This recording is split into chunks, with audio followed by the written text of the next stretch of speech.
પારડીના તરમલિયામાં વિદેશી દારૂ ભરેલી કાર ખાડામાં ખાબકી, બુટલેગરની ધરપકડ। પોલીસને જોઈ બુટલેગરે કાર ભગાવી તરમલિયા પાસે સ્ટીયરિંગ પરથી કાબુ ગુમાવતા કાર પલટી મારી ગઈ હતી।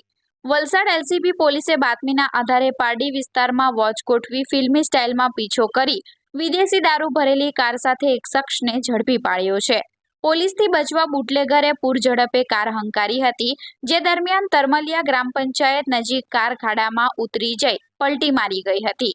એલસીબી વલસાડની ટીમ પારડી હાઈવે પર પેટ્રોલિંગમાં હતી। આ દરમિયાન બ્લુ કલરની Hyundai Eon car number GJ15CB 2336 શંકાસ્પદ જણાતા પોલીસે લાકડી વડે તેને રોકવાનો ઇશારો કર્યો હતો। જોકે કાર ચાલકે ગાડી ઊભી રાખવાને બદલે પૂરઝડપે યુ-ટર્ન મારી બજાર તરફ ભગાવી હતી। પોલીસે તુરંત ખાનગી વાહનમાં તેનો પીછો શરૂ કર્યો હતો। પોલીસથી બચવા માટે ચાલકે કારને રોહિણા રોડ તરફ ગફલતભરી રીતે હંકારી હતી। તરમલિયા ગ્રામ પંચાયત પાસેના વળાંકમાં કારના સ્ટીયરિંગ પરથી કાબુ ગુમાવતા કાર રોડની નીચે ખાડામાં ઉતરી ગઈ હતી અને ઊંધી વળી ગઈ હતી। પોલીસે તાત્કાલિક સ્થળ પર પહોંચી ચાલક જીગર અજયભાઈ બાવા વૈરાગી રહે પારડીને હેમખેમ બહાર કાઢ્યો હતો।